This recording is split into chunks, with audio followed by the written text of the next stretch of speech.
Continuing our innovation process, the next presenter will be Sue Stephenson, who's from the Ritz Carlton. And I am really eager to find out what Ritz Carlton is doing with regard to innovation.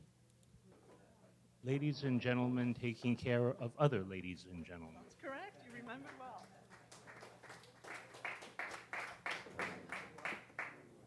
Well, Ritz-Carlton is here today to actually talk about Impact 2030, and I know a number of you heard me talk about this probably about 6 to 8 months ago.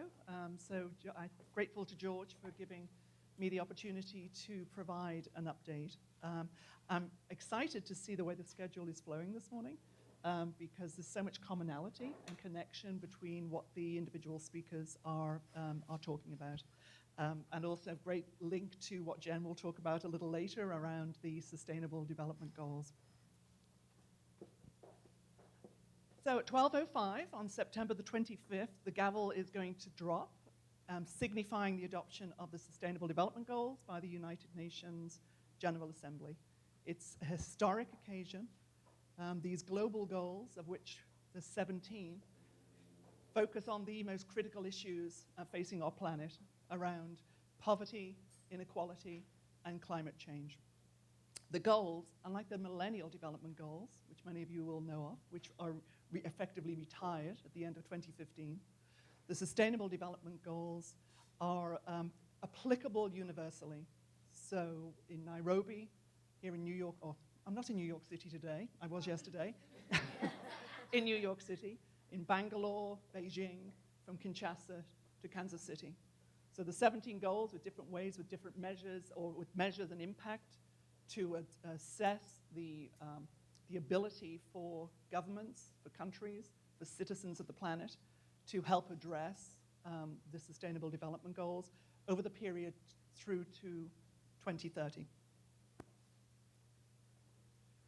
So Impact 2030 was created as a result of a resolution that was adopted by the General Assembly, the 66th General Assembly, that recognized for the first time corporate volunteering. So people say, what's corporate volunteering? It's essentially employee volunteering. We heard Emily talk about what your ladies and gentlemen are doing at Lockheed Martin. We've got Jeff there from PwC, whose employees do amazing work in skills-based and pro bono volunteering. And you're going to hear, and clearly June, what June's workforce are doing here in the US, but also with Vodafone around the world. Incredible work that's being done with skills-based volunteering, and I'll speak to that in a few minutes. But the General Assembly welcomed the expanding involvement of the private sector to support volunteerism and encourages its further engagement through the expansion of corporate volunteering and employee volunteer activities. What's incredibly exciting for the group that came together 2 years ago, actually this month, the UN Office of Partnerships and UNV invited a number of companies to come to the United Nations to talk about what could be done with this resolution. How indeed can employee volunteering and the private sector help advance the Sustainable Development Goals, which were at that time still under development.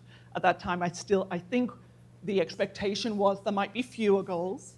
We have the 17, but from our project standpoint, actually the goals, having 17 goals, enables companies to look at the work that they're doing in their communities and map to the Sustainable Development Goals.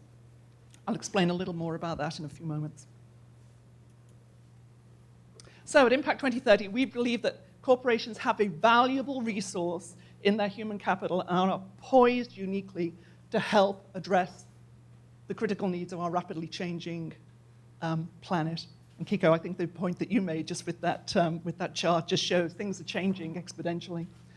So Impact 2030 is a business-led coalition with multiple stakeholders. So our stakeholders include the United Nations, include public sector, include civil society. We're working with many volunteer organizations, philanthropic organizations, and academia.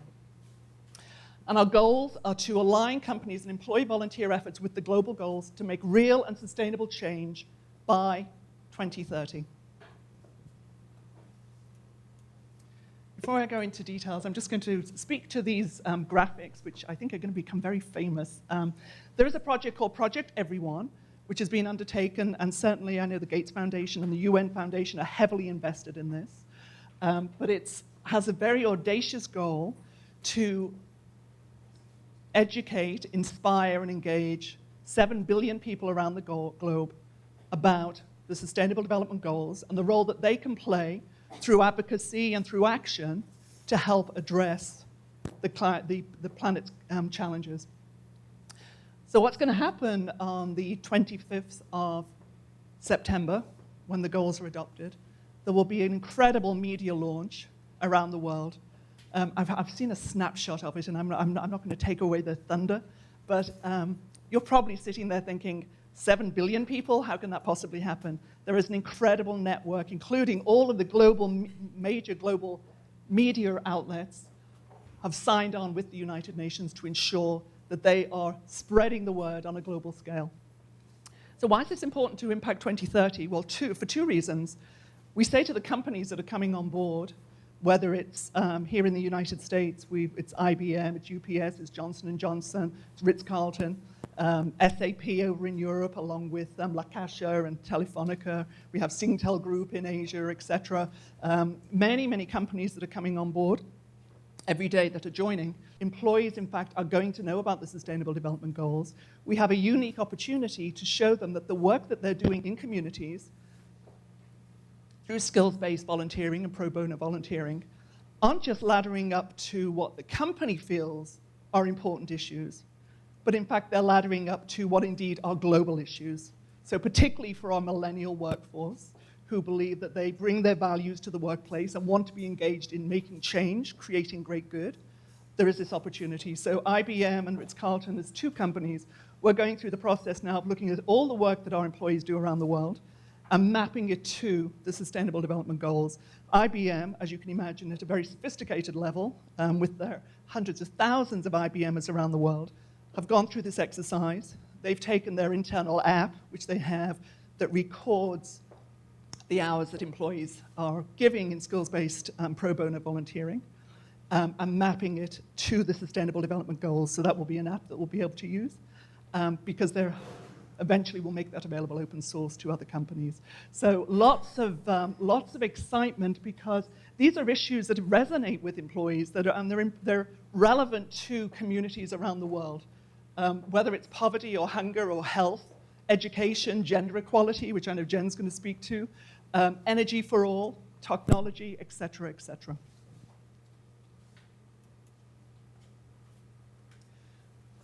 So the role of Impact 2030 is to align strategic human capital against the Sustainable Development Goals. So just as Emily had said, this is not about sending employees out to paint fences at schools. This is about looking at the unique skills, talents, and experience that employees have, and looking at ways that it can be deployed to help NGOs, community organizations, UN agencies, capacity build. So whether it's UPS assisting one of the UN agencies, which they're currently doing, to help them look at logistics of how you deliver medicines, whether it's Tata Consultancy Services, who's come on as one of our partners, who are leveraging the technology brilliance of many of their employees to help partner organizations and NGOs by applying that on a pro bono basis. Or even in the hospitality business, our employees around the world, whether it's in Dubai or Bangalore or Moscow or Cairo, working with local organizations, mentoring children. Our chefs are out teaching hunger relief organizations how to better use food, reduce the amount of wastage. Our engineers are going into organizations so that the actual facility works more effectively. Our teams are mentoring children who come from the most incredibly impoverished communities. In Jakarta, we work with schools that are created to work with homeless children. So there's great potential for all industries to be able to map their incredible human capital. We know, for those of us that are involved in skills-based volunteering, it's an incredible way to inspire your employees, to engage your employees, to develop critical thinking and leadership skills by putting them in charge of projects, and a great way of ensuring employee retention. So there's a real investment on the part of the company. What we do know, though, is that while I would say in the Americas, and in Europe, skills-based volunteering is readily understood. It really is a nascent opportunity in other parts of the world.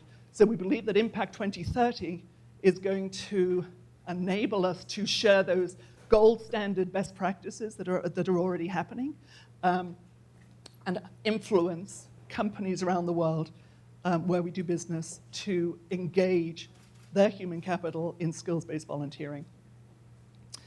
We're going to work with existing resources and agencies to develop methodologies and frameworks. We need to be able to measure impact.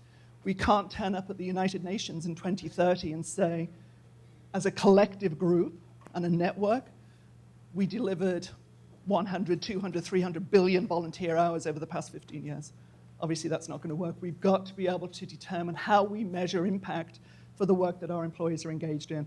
So we're already in conversation with the likes of Gallup and Nielsen and FSG. There's certainly a collective impact model here in the very, very, very early stages. But a lot of the companies that are coming on board see measurement as a real strong value proposition. Create and maintain global representation of Impact 2030 through our multi-sector regional voice networks. And I keep stressing, this is multi-sector. This is not about the private sector turning up and saying, we think we can solve problems. It can only be done through a multi-sector approach on these regional voice forums, which will currently taking place at a country level, but we imagine will be distilled down to, could even be down to a community level. For IBM, who was, I think, one of our first companies to come on board, they said that was probably the most exciting aspect, because in 128 countries, they can engage their IBMers to determine how they can focus in on specific issues around the SDGs in the community, in the country, in the region where they're based. And then finally, to create avenues for cross-sector, cross-industry, and trans-regional collaboration and cooperation. Many of the companies that have come on board want to look at ways to do joint commitments, want to look at ways where they can possibly focus on one sustainable development goal or more, or one aspect of the sustainable development goal. They might have a focus as an organization specifically around youth employment, which is 8.6 under the SDGs. They want to then find who are other companies, who are other agencies, which members of the private sector, et cetera, might want to join them in that conversation. And at the end of 15 years, we're going to leave with new organization, hopefully new organizations, with advanced tools to engage employees in volunteer work, to measure progress and impact, and I think most importantly for us, to promote the power of people to change the world. So thanks so much. I look forward to the opportunity to talk with some of you a little bit later. Great day.